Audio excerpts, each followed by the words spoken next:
Welcome to the Dan Sports Tips MLB Daily Fantasy Preview Show for today, the 7th of August. I'll be taking a look at everything you need for your daily fantasy needs on DraftKings today. I will be looking at starting pitchers, stacks of the day, how we can construct a lineup to maximise our point scoring potential, foundation players who should be used as a foundation to build upon for a successful lineup, and a value player at each position, except for catcher, because it is Sunday and a lot of them get the day off, so it's just too hard to project, really. For anyone who hasn't had the opportunity to sign up and play daily fantasy sports with DraftKings yet, I will put a link in the description of the video that will enable you to do that today. Starting pitchers today, I've started with Yu Darvish of the Texas Rangers for 13,100. I feel I've got to put him up here. Obviously, Houston do strike out a lot. I think they're second or third in baseball this year, and Darvish has compiled 54 strikeouts in 38 and one-third inning this year. My issue with this as a play is that Darvish is not going to go deep into this game. He's topped out at 6 and one-third this season, as they've been very careful with him since he returned from surgery. If I'm going to pay $13,100 for a pitcher, I do require upside there, sort of 8-9 innings and double-digit strikeouts. Don't get me wrong, Darvish has got double-digit strikeouts in 6 innings in one start this year, and he does look a reasonable play. I can't argue from a production certainty standpoint, but he lacks upside at the dollar cost for me. I'm putting him up. Whether or not I'm actually going to use him in any lineups, that's debatable. I probably, he's not a tournament play at that cost, and I don't think I'll want to pay it in cash because the upside isn't there as well. Jared Eichhoff of the Philadelphia Phillies for 8,600 has pitched well and suffered for offensive output rather consistently this year. His record stands at 6 and 12, but his ERA does not reflect the record. He's got a 3.68 ERA. The Padres also rank in the top 3 for strikeouts in baseball this year. Eichhoff has 112 in 132 innings pitched. The park in Petco is obviously a positive. Eichhoff has allowed 1 earned run and exhibited good control with just a single walk allowed over 12 innings in his last 2 starts, and pitched 7 shutout innings, allowing 4 hits with 9 strikeouts. His second start this year against the San Diego Padres. That's the only time he's faced them this year. At this price, I'd take a repeat, wouldn't you?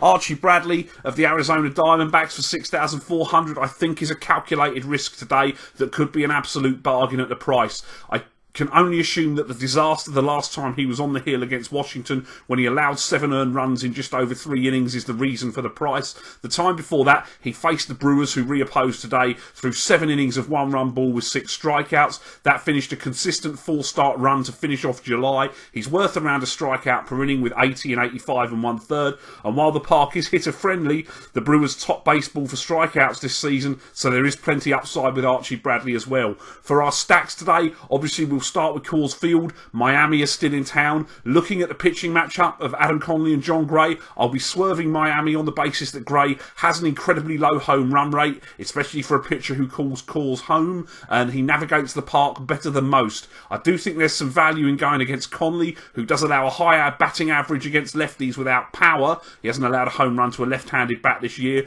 but righties obviously can hit for power against him, despite not hitting for as strong an average on the right side of the platoon, which is kind of strange, a bit of a reverse platoon with Conley. So looking at the Rockies, I'll take outfielder Charlie Blackmon.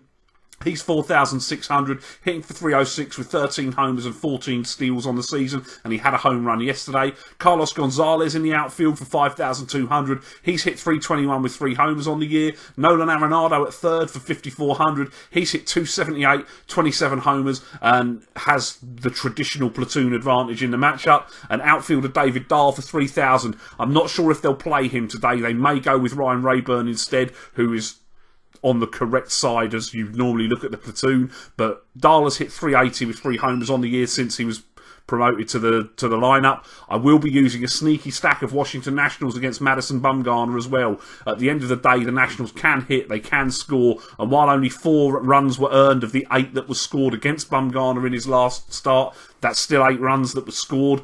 It's not like he's been getting results for the last month. He hasn't looked like the Bumgarner that we know and expect. So you get the Madison Bumgarner discount and quite probably low ownership because it's Bumgarner pitching as well. I will take Trey Turner, who qualifies at second base and in the outfield, who hit leadoff yesterday. He's 3,400. He's hitting 318 with 2 homers and 8 stolen bases.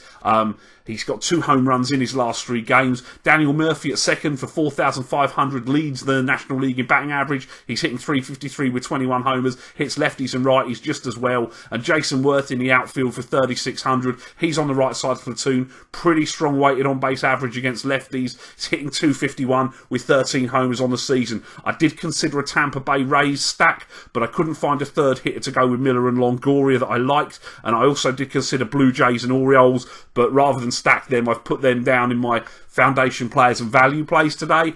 Looking at my foundation players, at first base, speaking of the Blue Jays, it's Edwin Encarnacion of Toronto for 4,600. Yordano Ventura, when he's bad, can be really bad. His control was poor his last time on the hill. Toronto have got the power to punish him.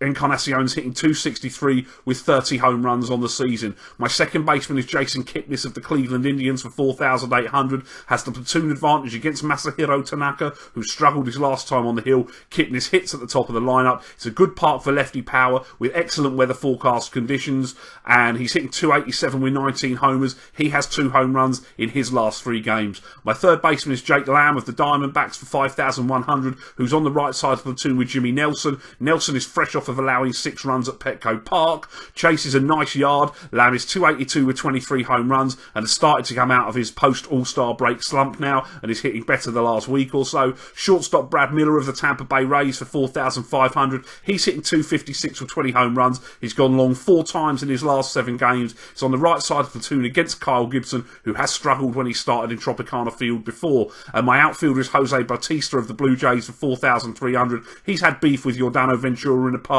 Bit of a Twitter spat. We know Joey Bats will be looking to prove a point. That's just the kind of hitter he is. He's gone yard off of Ventura before. .216 with 25 home runs this year. And as I've said before, Ventura is capable of being really, really bad when he's off and had the issues with his command. I think he walked 6 his last start. My value place today at first base, I'll take Mark Reynolds of the Colorado Rockies for 3,900. He's on the right side of the traditional platoon with Adam Conley. It's Coors Field. It costs you less than 4,000. He does bat lower in the lineup usually than is optimal, but he's hitting .280 with 12 home runs on the year, and that average spikes to .345 his last 7 games. My second baseman is Logan Forsythe of the Tampa Bay Rays for 3,600. Wasn't strong enough to stack for me really, but he is a top of the order hitter.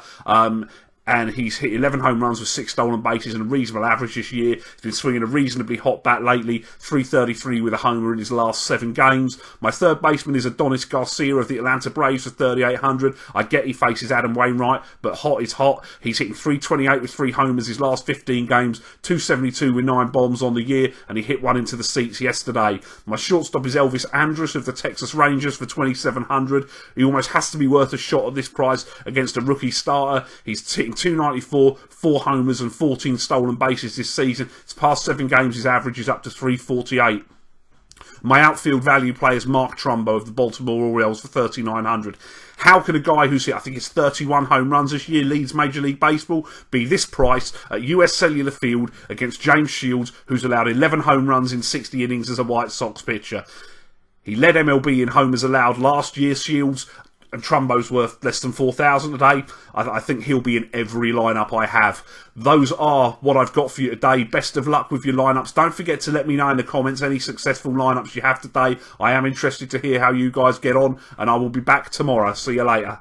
Thanks for watching the show. Don't forget to like the video. Hit me up in the comments with the daily fantasy plays you like today and press that subscribe button. Follow me on Facebook and Twitter. I will be here all MLB season and through the NFL season with daily fantasy sports advice. If you haven't signed up yet, or you're interested in starting to play daily fantasy sports, please click the link in the description for this video and that'll take you where you need to go to start playing with DraftKings today. Best of luck with your lineups and have a great day.